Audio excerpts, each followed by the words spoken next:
বন্ধুরা, তোমরা সবাই কেমন আছো? দেখো কত বৃষ্টি হচ্ছে, খুবই বৃষ্টি হচ্ছে। এটা হচ্ছে শিলিগুড়ি। আমি শিলিগুড়িতে ঘুরতে এসেছি বোনের বাড়িতে। তো এত বৃষ্টি হচ্ছে, তো চা খাচ্ছি, ভাবছি এখন একটু পপকর্ন ভাজি। তো চলো তোমাদেরকে দেখাচ্ছি পপকর্ন কী করে ভাজি।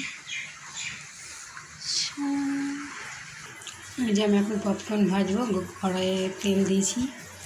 এই পপকর্ন তো আমি একটু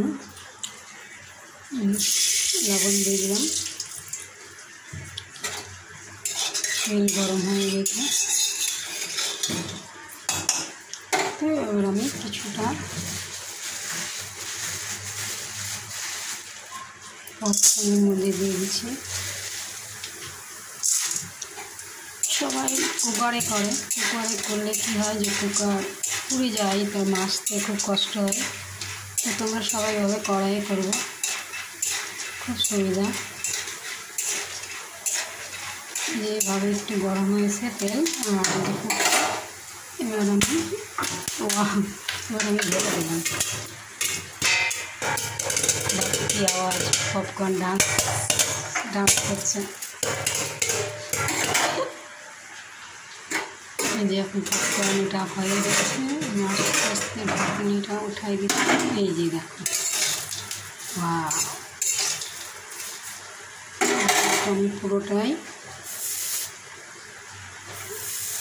ঢেলে নিই।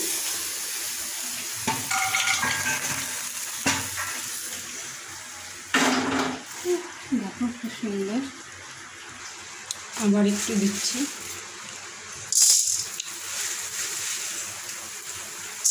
তোমরা সবাই এভাবেই করবে, কারণ এইভাবে খুব সুবিধা। তেল গরম হবে, লবণ দেবে আর দেবে পপকর্ন দেবে।